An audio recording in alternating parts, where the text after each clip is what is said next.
예식장 입구에서 메이크업 아티스트가 당황한 표정으로 물었습니다. 어머님은 언제 오세요? 보통 이때쯤이면. 가영은 거짓말로 대답할 수밖에 없었어요. 아, 조금 늦으실 거예요. 옆 대기실에서 들려오는 행복한 웃음소리가 더욱 잔인했습니다. 우리 딸 정말 예쁘다. 엄마, 울면 화장 지워져요. 가영의 눈가가 뜨거워졌어요. 창밖을 바라보며 혼잣말이 흘러나왔죠. 나는 왜 늘 선택받지 못했을까? 눈물이 흘러내렸습니다. 결혼식 날 신부 대기실에 혼자 앉아 우는 모습이 얼마나 처참했을까요?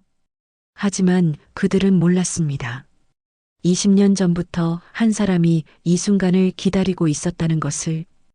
허름한 양복을 입은 남자가 복도를 걸어오고 있었어요. 손에는 낡은 봉투를 들고서요. 이야기 시작하기 전에 구독을 눌러주세요. 안녕하세요. 저는 김가영입니다. 31살이고요. 지역 복지관에서 사회복지사로 일하고 있어요. 오늘은 제 인생에서 가장 설레면서도 떨리는 일을 앞두고 있었죠. 바로 결혼식장 상담이었거든요. 강남역 근처의 한 웨딩홀 로비는 화사한 샹들리에 불빛으로 가득했습니다. 하얀 대리석 바닥이 반짝거리고 곳곳에 놓인 꽃다발들이 달콤한 향기를 퍼뜨리고 있었어요. 그런데 이 아름다운 공간에서 제 마음은 왜 이렇게 복잡했을까요? 가영아, 여기 정말 예쁘네. 옆에서 엄마가 감탄사를 내뱉었습니다. 오늘따라 새로 산 베이지색 코트를 입고 나온 엄마의 얼굴에는 기대감이 가득했어요. 그 옆으로 제 동생 가은이가 스마트폰으로 사진을 찍고 있었죠. 언니, 여기 인스타에 올려도 되지? 가은이의 밝은 목소리가 로비에 울려 퍼졌습니다. 28빈 동생은 여전히 철없어 보였어요. 하지만 오늘만큼은 그 모습조차 귀여워 보였죠. 그때 웨딩홀 직원이 다가왔습니다.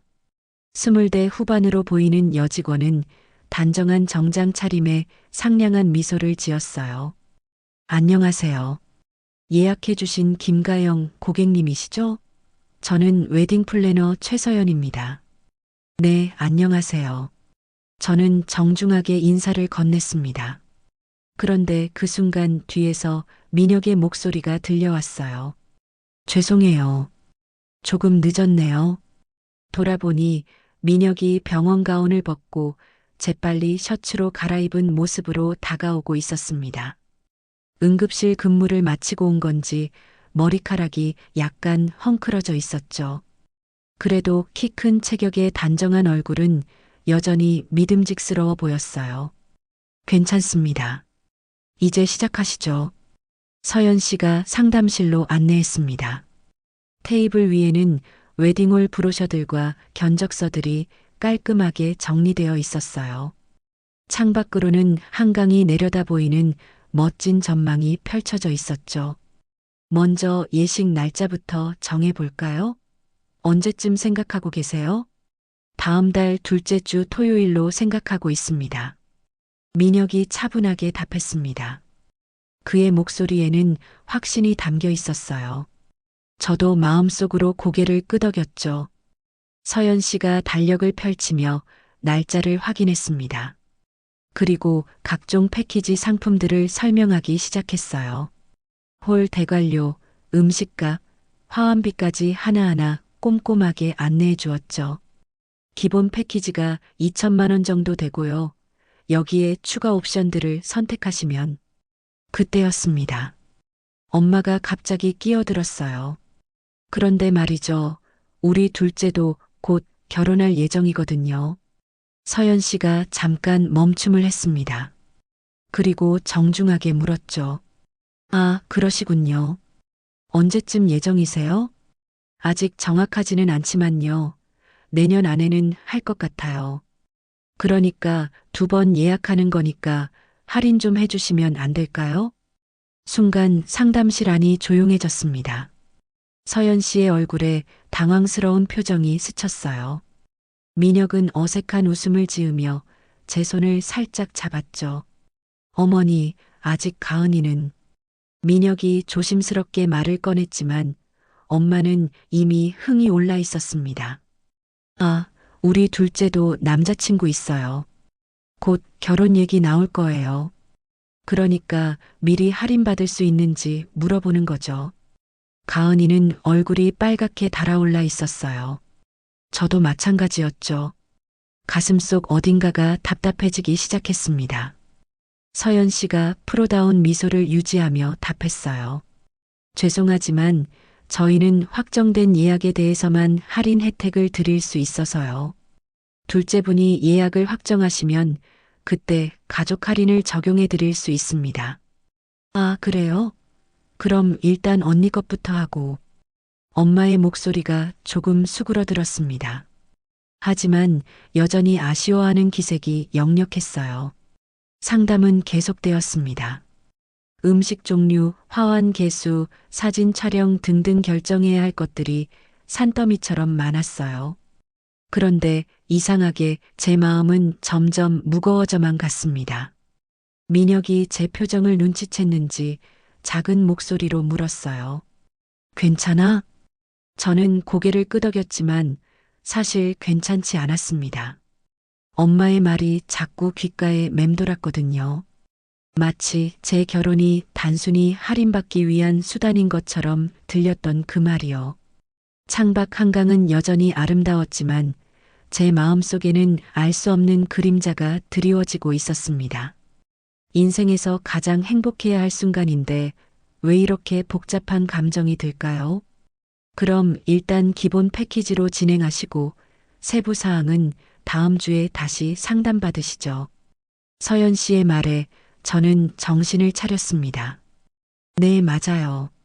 지금은 제 결혼을 준비하는 시간이었죠. 다른 생각은 잠시 접어두기로 했습니다.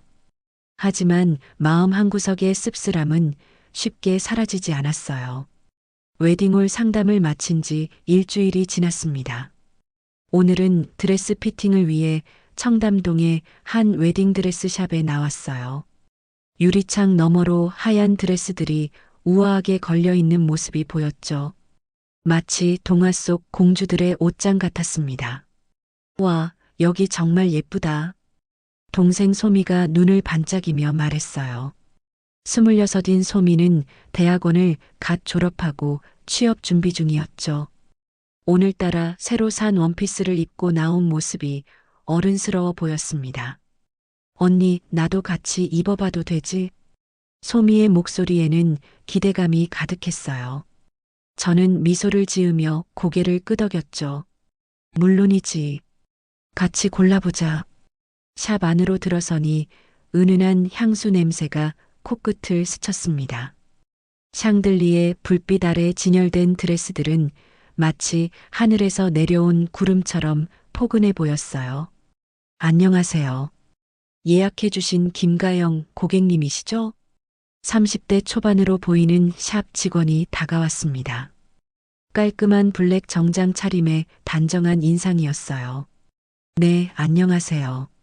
저는 드레스 코디네이터 박미영입니다. 오늘 어떤 스타일을 찾고 계세요?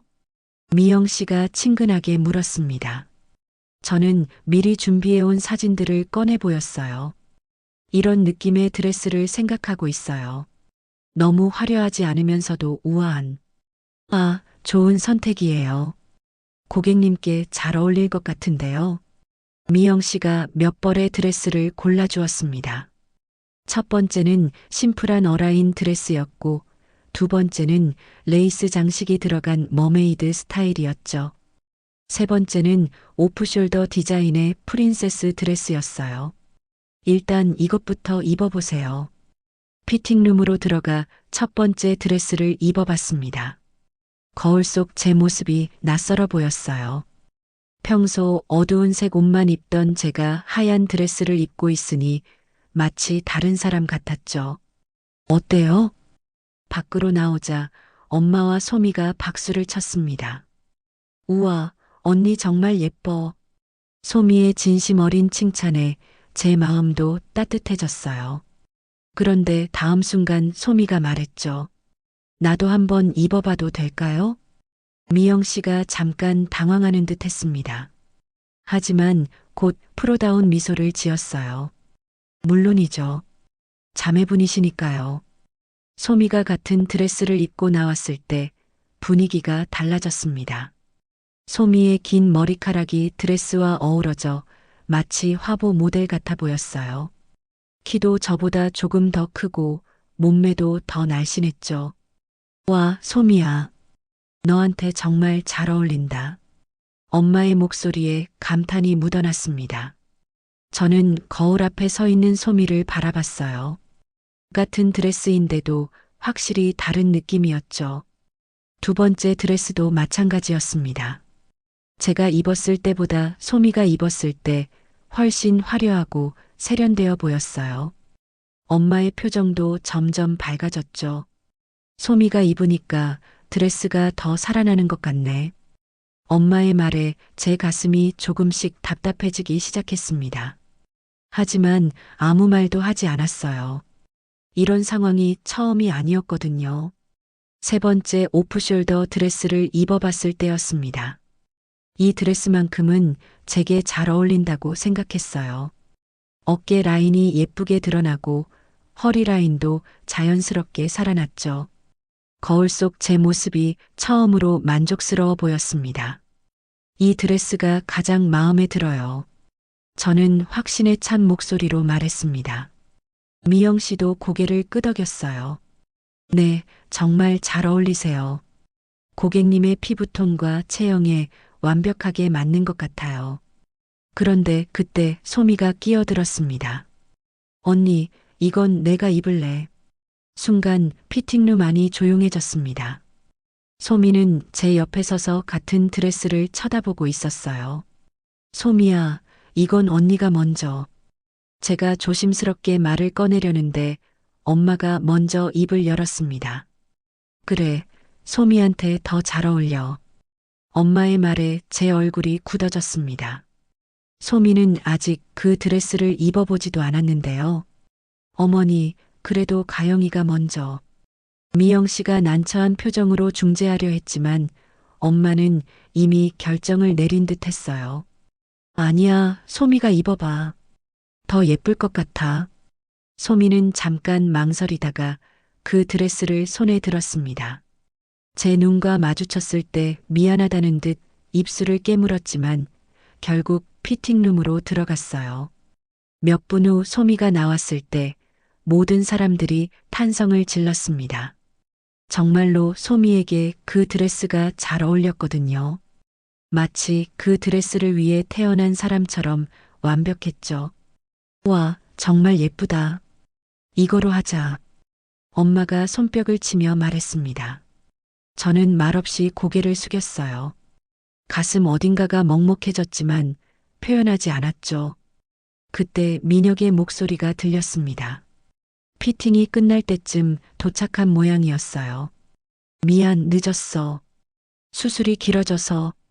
민혁이 들어오다가 상황을 파악했는지 표정이 굳어졌습니다. 제가 구석에서 다른 드레스를 만지작거리고 있고 소미가 화려한 드레스를 입고 서 있는 모습을 본 거죠. 뭐야, 이게 무슨 상황이야? 민혁의 목소리에 당황스러움이 묻어났어요. 저는 작은 목소리로 설명했죠. 소미가 그 드레스를 더 좋아해서. 가영아, 이게 내 결혼식이잖아. 민혁이 제 어깨를 잡으며 말했습니다. 하지만 저는 고개를 저었어요. 괜찮아. 다른 것도 예쁘니까. 왜 자꾸 참기만 해? 내 의견도 말해봐. 민혁의 목소리에 답답함이 섞여 있었어요. 하지만 저는 쓸쓸한 미소를 지었죠. 익숙하니까. 그 말이 나오고 나서야 깨달았습니다. 정말로 익숙해져 있었던 거예요. 제 의견보다는 다른 사람들의 기분을 맞춰주는 것에, 제 자리를 양보하는 것에. 미영 씨가 조심스럽게 다른 드레스들을 보여주었지만 이미 제 마음은 무너져 있었어요.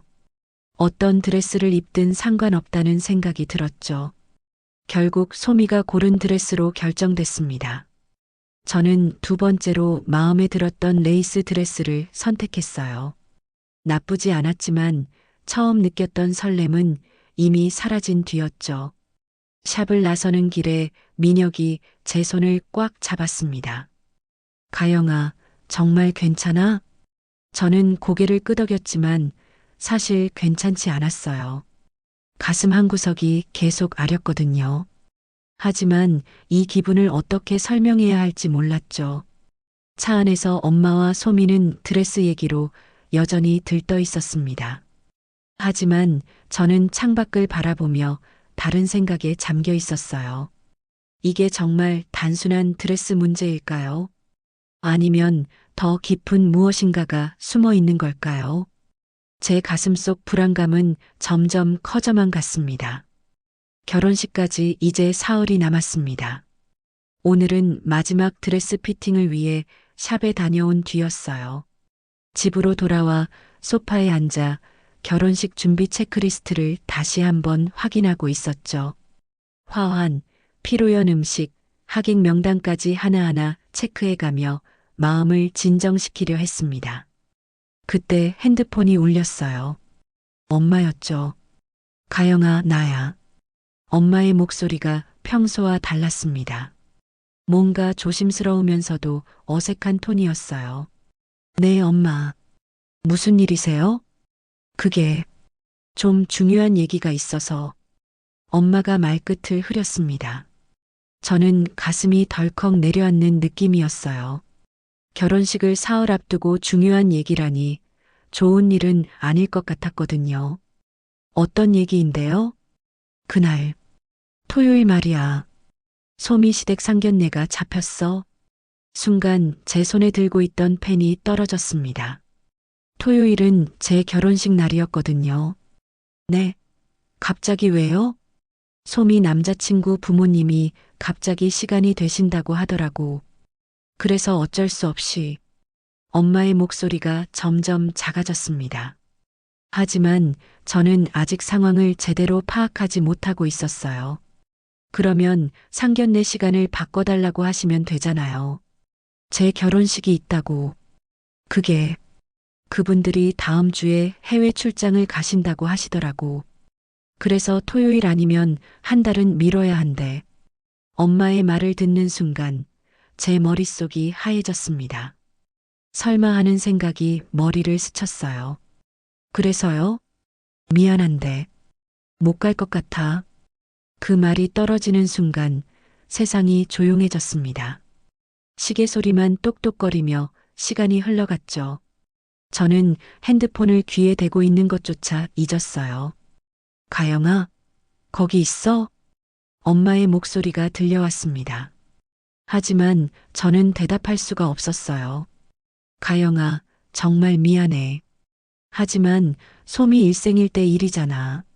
상견례는 한 번 놓치면 언제 또 기회가 올지 몰라. 엄마의 말이 계속 이어졌습니다. 하지만 제게는 하나하나가 비수처럼 꽂혔어요. 그럼 저는 어떻게 해요? 겨우 입을 열었을 때 나온 목소리는 제 것이 아닌 것 같았습니다. 떨리고 작았거든요. 민혁이가 있잖아. 그리고 하객들도 많이 올 거고. 엄마, 제 결혼식이에요. 알아, 알고 있어. 정말 미안하다고. 엄마의 목소리에는 미안함보다는 어쩔 수 없다는 뉘앙스가 더 강했습니다. 마치 이미 결정된 일이니 이해해달라는 식이었어요. 소미는 뭐래요? 소미도 많이 고민했어. 하지만 상견례는 정말 중요한 일이잖아. 저는 쓴웃음을 지었습니다. 소미의 상견례는 중요하고 제 결혼식은 그렇지 않다는 말처럼 들렸거든요. 민혁이한테는 말했어? 아직 내가 먼저 말해주면 좋겠어. 엄마가 조심스럽게 말했습니다. 결국 제가 민혁에게 이 황당한 상황을 설명해야 한다는 뜻이었어요. 전화를 끊고 나서 저는 한동안 소파에 그대로 앉아 있었습니다. 머릿속이 복잡했어요. 화가 나면서도 동시에 허무했거든요. 아버지 생각이 났습니다. 제가 10살 때 부모님이 이혼하셨거든요. 그 후로 아버지와는 연락이 끊어졌죠. 처음에는 가끔 안부 전화라도 하셨지만 시간이 지나면서 완전히 사라지셨어요. 재혼하셨다는 소문도 들었지만 확실하지는 않았죠. 결혼식 청첩장을 돌릴 때도 아버지 연락처가 없어서 고민했었습니다. 결국 보내지 못했어요. 이제 엄마마저 오지 않는다면 제 결혼식에는 정말 아무도 없는 셈이었죠. 민혁에게 전화를 걸었습니다. 몇 번의 신호음 후에 목소리가 들렸어요. 가영아, 무슨 일이야? 목소리가 이상한데? 역시 민혁은 제 상태를 금방 알아차렸습니다. 민혁아, 엄마가 결혼식에 못 온대. 뭐? 갑자기 왜? 민혁의 목소리에 당황이 묻어났어요. 저는 차근차근 상황을 설명했죠. 소미의 상견례 얘기부터 엄마의 선택까지. 말도 안 돼. 내 결혼식인데 어떻게 그럴 수 있어? 민혁의 목소리에 분노가 섞여 있었습니다. 오히려 제가 더 차분했어요. 어쩔 수 없나 봐. 소미 상견례가 중요하니까. 가영아, 이상해. 왜 이렇게 담담해? 민혁이 걱정스러운 목소리로 물었습니다. 저도 잘 모르겠었어요. 화가 나야 할 것 같은데 오히려 마음이 비어가는 느낌이었거든요. 그냥 예상했던 일 같아서. 예상했다고? 뭘? 항상 그랬잖아. 중요한 순간에 저는 뒷전이었어. 제 목소리가 점점 작아졌습니다. 어렸을 때부터 지금까지 언제나 제가 양보해야 하는 상황들이 떠올랐어요. 가영아, 이번만큼은 달라야 해. 내 결혼식이야. 어차피 아버지도 안 오는데 뭐. 저는 자조적으로 웃었습니다. 민혁이 잠시 말을 잃었어요. 그럼 우리가 직접 말하러 가자. 어머니께. 소용없어. 이미 결정하신 일인 것 같아. 그래도 한 번은 해봐야지. 민혁의 목소리에 간절함이 묻어났습니다. 하지만 저는 이미 포기하고 있었어요. 그날 밤 잠들 수 없었습니다. 천장을 바라보며 내일, 모레, 그리고 결혼식 날을 생각했어요. 하객들 앞에서 혼자 서 있을 제 모습이 그려졌죠. 핸드폰으로 소미에게 문자를 보냈습니다. 상견례 축하해. 잘 되길 바라. 몇 분 후 답장이 왔어요. 언니, 정말 미안해. 나도 어쩔 수 없었어. 저는 그 문자를 보고 쓴웃음을 지었습니다. 어쩔 수 없었다는 말. 정말 그럴까요? 아니면 선택한 걸까요? 결혼식 준비 체크리스트를 다시 들여다봤습니다. 신부 대기실에 신부 어머니라고 적힌 항목이 눈에 들어왔어요. 그 글자를 지우개로 지웠죠. 새벽이 되어서야 잠이 들었습니다. 꿈에서 저는 텅 빈 결혼식장에 혼자 서 있었어요. 하객석은 가득했지만 제 가족이 앉을 자리만 비어 있었죠. 일어났을 때 베개가 젖어 있었습니다. 울었던 모양이었어요. 하지만 기억이 나지 않았죠. 거울을 보니 눈이 부어 있었습니다. 화장으로 가릴 수 있을 정도였지만 마음의 상처는 가릴 수 없었어요. 결혼식까지 이틀 남았습니다. 이제 정말로 혼자인 것 같았어요. 결혼식 당일 아침이었습니다. 창밖으로 따스한 햇살이 들어왔지만 제 마음은 왜 이렇게 차가웠을까요? 오늘은 제 인생에서 가장 특별한 날이어야 하는데 마치 남의 일처럼 느껴졌어요. 웨딩홀에 도착했을 때는 오전 10시였습니다. 식은 오후 2시에 시작 예정이었죠. 로비에는 벌써 꽃들이 화려하게 장식되어 있었고 직원들이 분주히 움직이고 있었어요. 신부님, 신부 대기실로 안내해 드릴게요. 웨딩 플래너 서연 씨가 환한 미소를 지으며 말했습니다. 복도를 따라 걷는 동안 다른 신부 대기실에서 들려오는 웃음소리가 귀에 들렸어요. 가족들이 모여 있는 듯 했죠. 여기가 신부님 대기실입니다. 문을 열고 들어서니 깔끔하게 정리된 공간이 나타났습니다. 화장대, 소파, 옷걸이까지 모든 것이 완벽했어요. 하지만 텅 비어 있었죠. 어머님이나 가족분들은 언제 오실 예정이세요? 서연 씨가 자연스럽게 물었습니다. 저는 잠깐 말을 잃었어요. 아, 조금 늦으실 것 같아요. 거짓말이었습니다. 하지만 차마 아무도 오지 않는다고 말할 수는 없었거든요. 그럼 일단 메이크업부터 시작하시죠. 아티스트 선생님이 곧 오실 거예요. 서연 씨가 나가고 나서 혼자 남았습니다. 거울 앞에 앉아 제 모습을 바라봤어요. 평소보다 창백해 보이는 얼굴, 불안해 보이는 눈빛. 이게 신부의 모습일까요? 몇 분 후 메이크업 아티스트가 들어왔습니다. 30대 중반으로 보이는 여성이었는데 밝고 친근한 인상이었어요.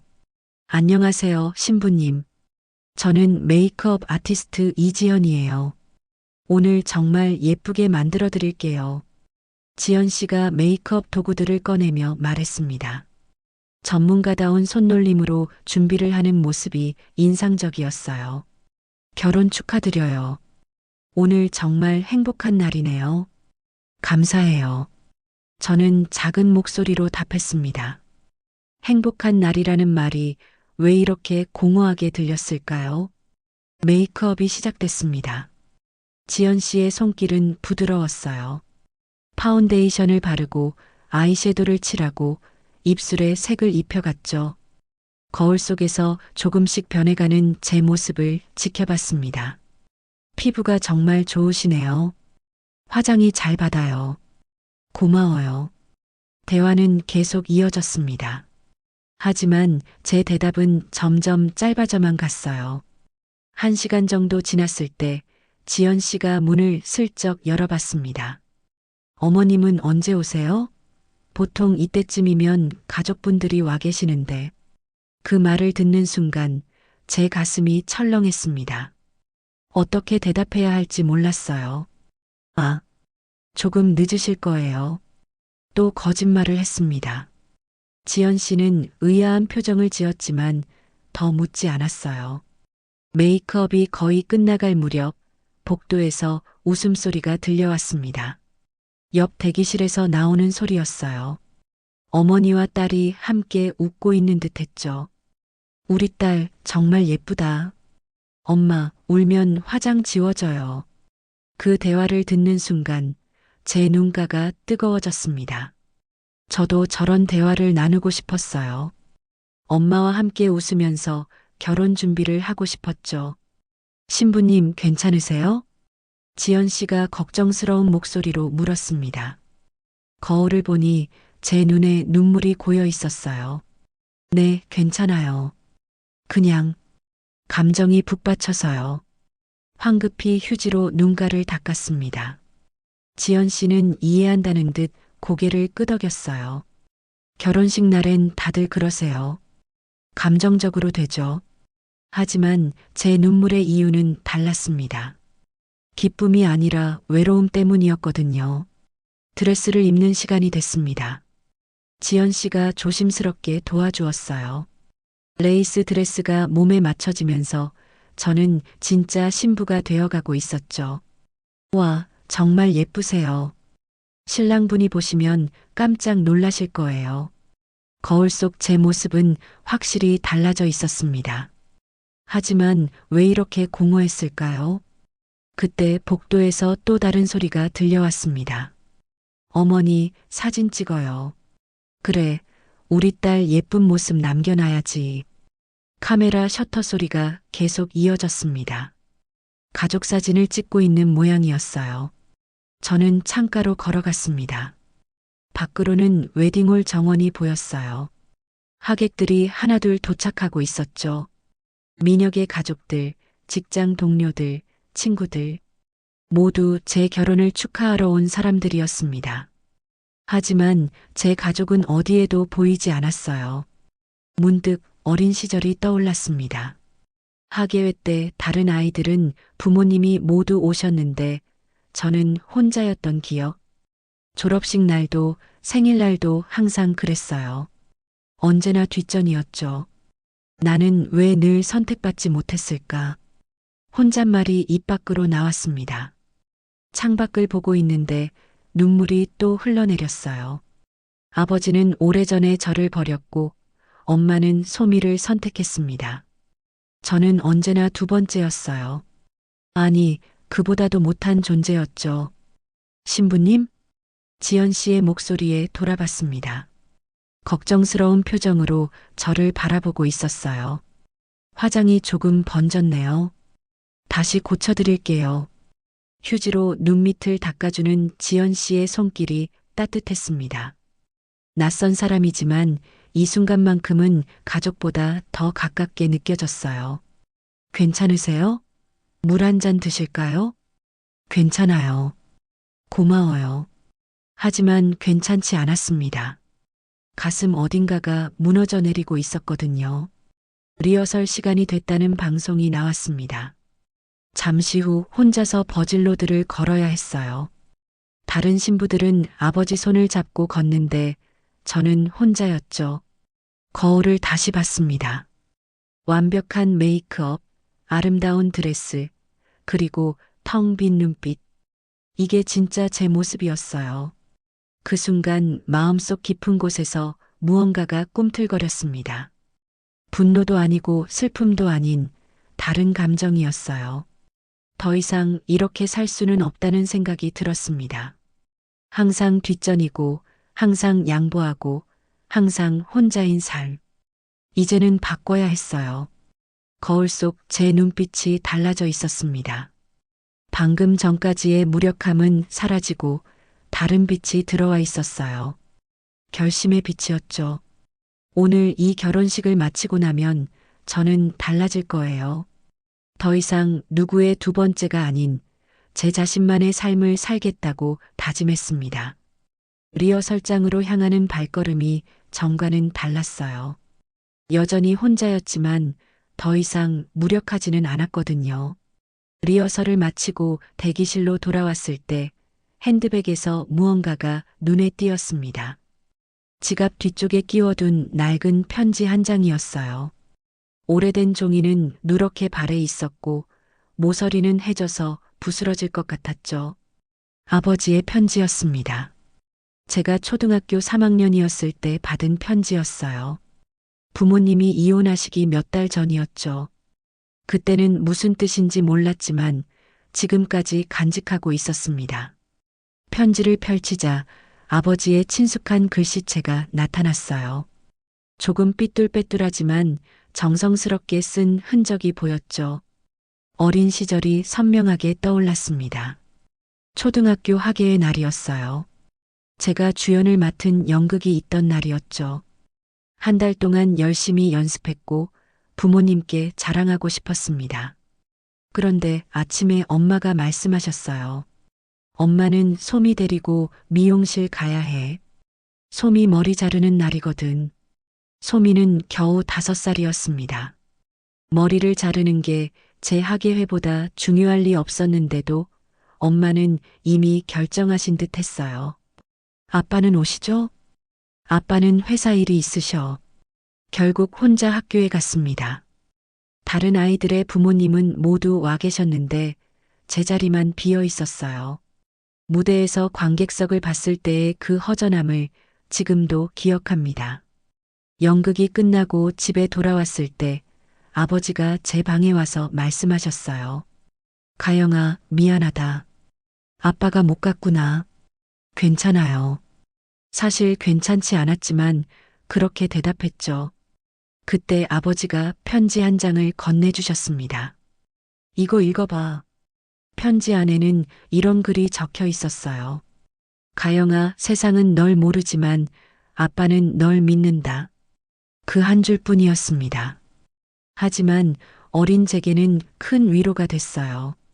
몇 달 후 아버지는 집을 떠나셨습니다.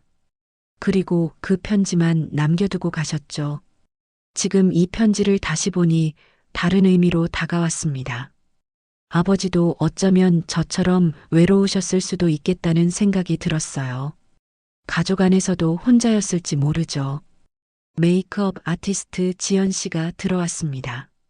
신부님, 잠깐 터치업 해드릴게요. 저는 편지를 다시 지갑에 넣었습니다. 지연 씨는 제 표정을 보더니 조심스럽게 물었어요. 뭔가 좋은 기억을 떠올리고 계셨나 봐요. 표정이 달라져 보여요. 네, 그런 것 같아요. 사실 좋은 기억만은 아니었습니다. 하지만 그 기억 속에서 작은 위로를 찾았거든요. 아버지의 말이 다시 떠올랐어요. 세상은 널 모르지만 아빠는 널 믿는다. 지금까지 저는 세상이 저를 모른다고 생각했습니다. 가족조차 저를 제대로 보지 않는다고 느꼈어요. 하지만 적어도 한 사람은 저를 믿어준 적이 있었죠. 그 믿음이 지금도 유효할까요? 아버지는 지금 어디서 무엇을 하고 계실까요? 저의 결혼 소식을 알고 계실까요? 창밖을 보니 민혁이 신랑 대기실에서 나오는 모습이 보였습니다. 정장을 말끔히 차려입은 모습이 멋있어 보였어요. 그의 가족들이 함께 있었죠. 웃으면서 사진을 찍고 있었습니다. 부러웠습니다.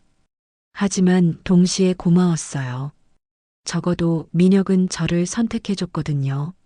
저를 첫 번째로 생각해주는 사람이 있다는 것만으로도 위안이 됐죠. 편지의 글귀가 다시 머릿속을 스쳤습니다. 세상은 널 모르지만 아빠는 널 믿는다. 이제는 이렇게 바꿔 말할 수 있을 것 같았어요. 세상이 날 몰라도 나는 나를 믿는다. 어린 시절부터 지금까지 저는 항상 다른 사람의 인정을 받으려 했습니다. 엄마의 사랑, 소미의 인정, 주변 사람들의 관심. 하지만 정작 제 자신은 믿지 못했죠. 오늘 이 순간 혼자 서 있는 이 자리에서 깨달았습니다. 저를 가장 먼저 믿어야 할 사람은 바로 저 자신이라는 것을요. 거울을 다시 봤습니다. 웨딩드레스를 입은 제 모습이 전과는 다르게 보였어요. 여전히 혼자였지만 더 이상 외롭지 않았습니다. 아버지의 편지가 제게 남겨준 것은 단순한 위로가 아니었어요. 스스로를 믿을 수 있는 용기였죠. 결혼식장으로 향해야 할 시간이 다가오고 있었습니다. 이제 정말로 새로운 시작이었어요. 결혼식 입장을 알리는 음악이 흘러나왔습니다. 웨딩 플래너 서연 씨가 대기실로 들어와 미소를 지었어요. 신부님, 이제 입장하시면 됩니다. 저는 깊게 숨을 들이쉬었습니다. 마침내 혼자서 버질로드를 걸어야 할 순간이 왔어요. 다른 신부들처럼 아버지의 팔을 끼고 걷는 것은 꿈에서나 가능한 일이겠죠. 대기실 문을 열고 복도로 나왔습니다. 예식장 입구까지는 몇 걸음 되지 않았어요. 하지만 그 짧은 거리가 왜 이렇게 멀게 느껴졌을까요? 웨딩드레스의 긴 치마가 바닥을 쓸며 소리를 냈습니다. 손에 든 부케가 조금 떨리고 있었어요. 마음을 진정시키려 했지만 쉽지 않았죠. 예식장 문 앞에 섰습니다. 안에서는 하객들의 웅성거리는 소리가 들려왔어요. 곧 문이 열리면 모든 시선이 저에게 집중될 거였죠. 혼자 걸어가는 신부의 모습을요. 그때였습니다. 뒤에서 발소리가 들렸어요.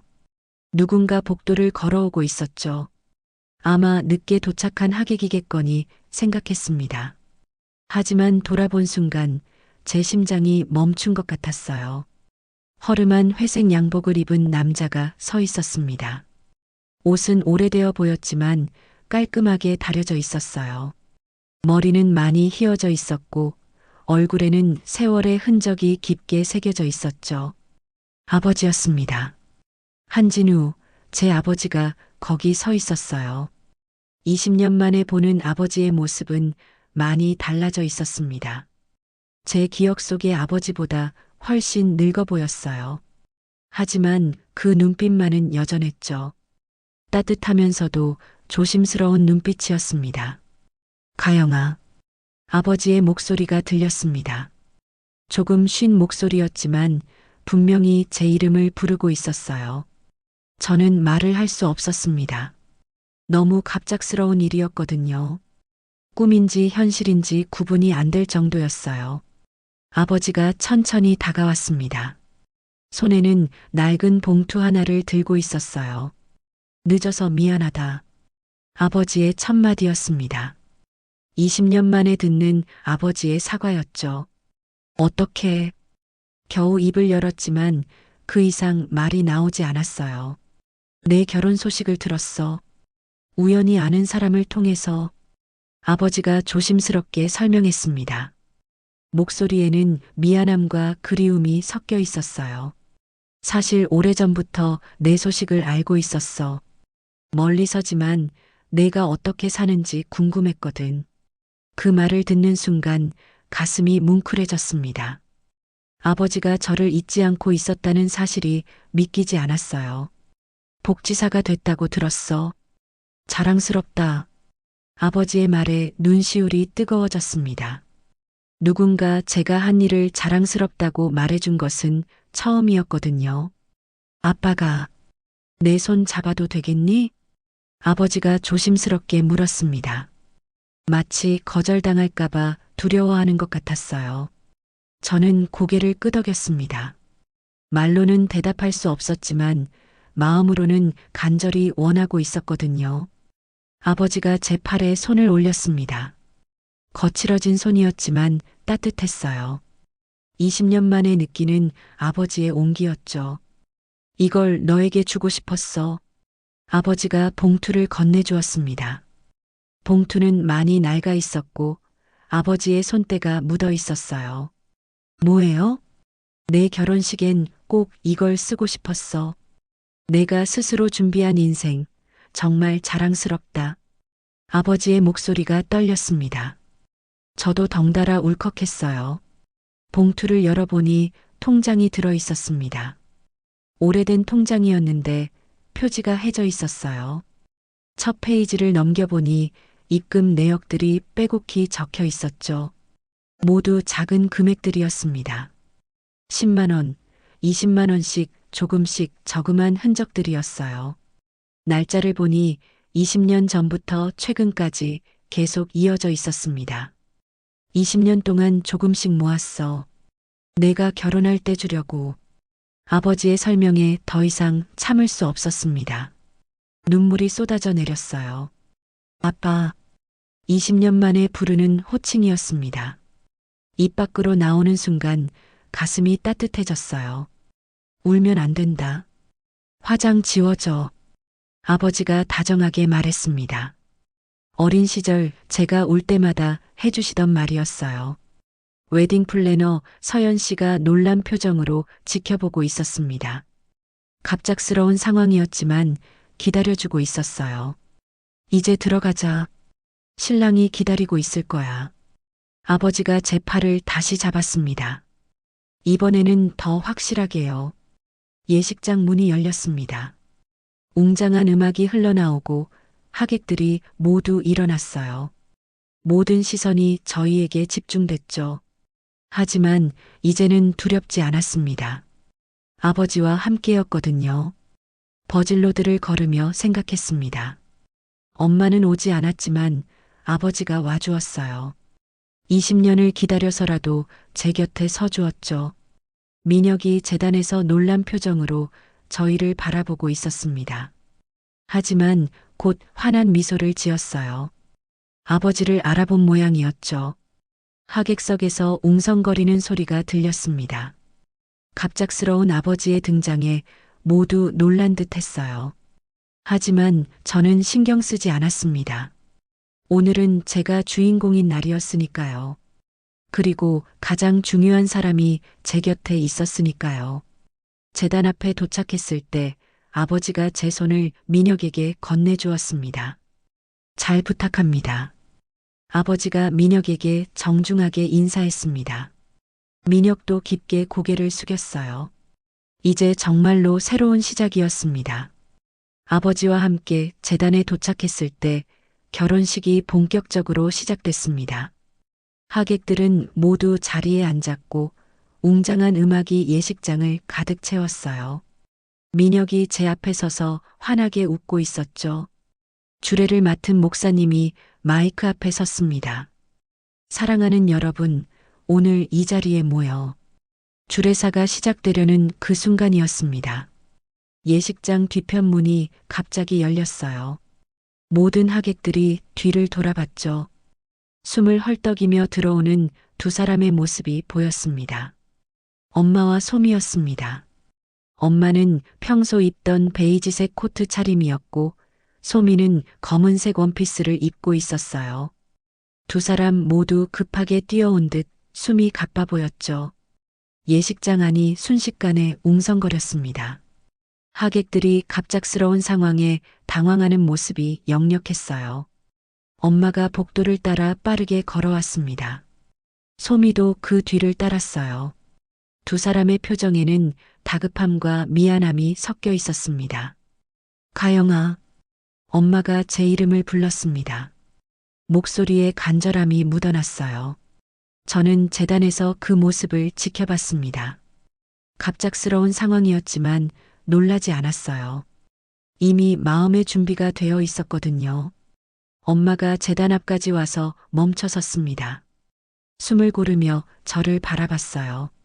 눈가가 붉어져 있었죠. 가영아, 정말 미안하다. 엄마의 첫마디였습니다. 하객들이 있는 자리에서 하는 사과였어요. 엄마가 잘못했어.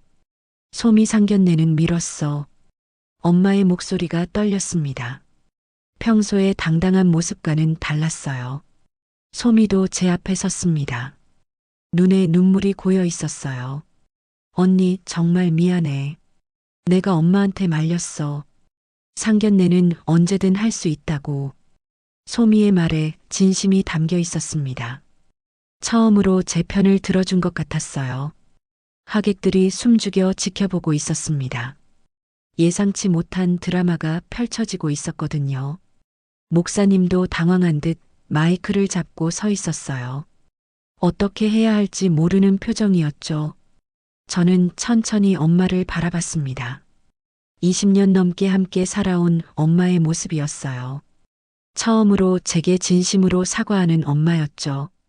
우리가 정말 잘못했어. 내가 얼마나 상처받았을지. 엄마의 말이 계속 이어졌습니다. 하지만 저는 이미 결정을 내린 상태였어요. 엄마. 제가 입을 열자 예식장이 조용해졌습니다. 모든 사람들이 제 말을 기다리고 있었어요. 괜찮아요. 짧은 대답이었습니다. 하지만 그 안에는 많은 의미가 담겨 있었어요. 정말로 괜찮다고요. 엄마가 사과해줘서 고마워요. 엄마의 표정이 안도와 혼란을 동시에 보였습니다. 화를 내거나 서운해할 줄 알았는데 담담한 제 모습이 의외였나 봐요. 하지만 오늘은 제가 아빠랑 입장할 거예요. 그 말을 듣는 순간 엄마의 얼굴이 굳어졌습니다.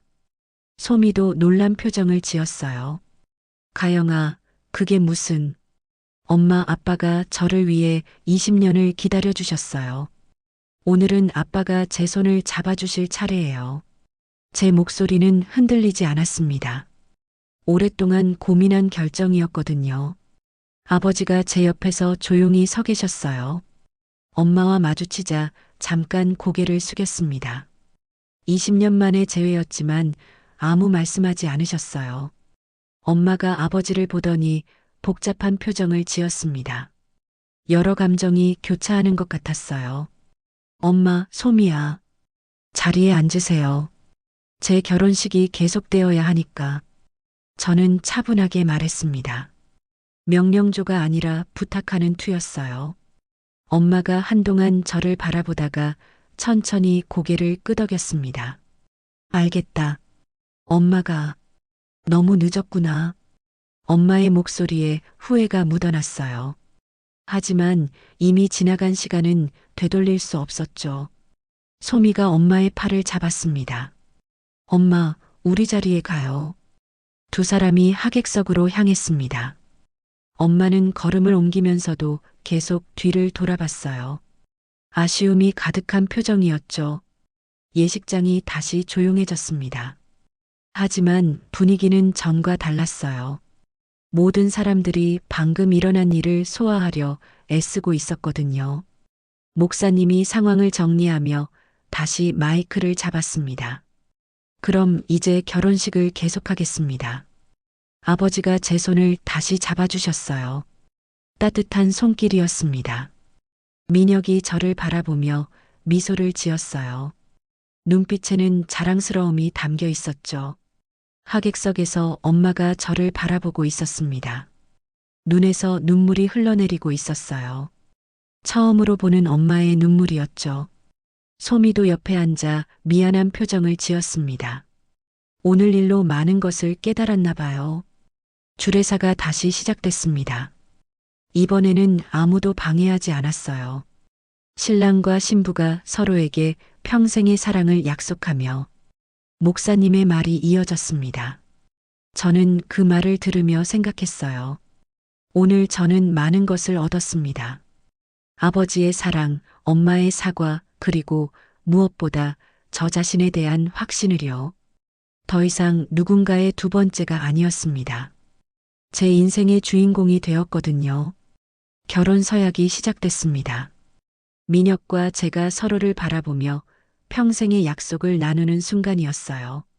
김가영 씨, 한민혁 씨를 평생의 반려자로. 제가 예라고 대답할 때 목소리가 또렷했습니다. 확신에 찬 대답이었어요.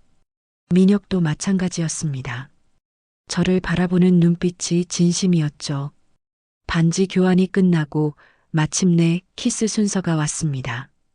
민혁이 조심스럽게 제게 다가왔어요. 그 순간 하객석에서 박수가 터져 나왔습니다.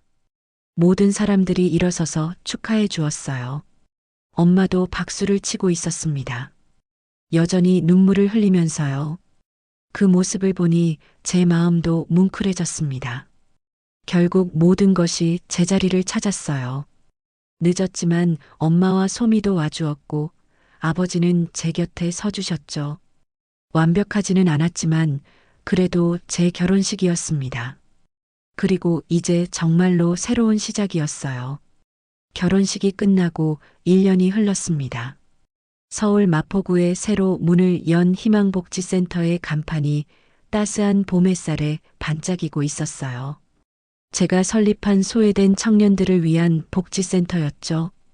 아버지가 주신 그 통장의 돈이 큰 도움이 되었습니다.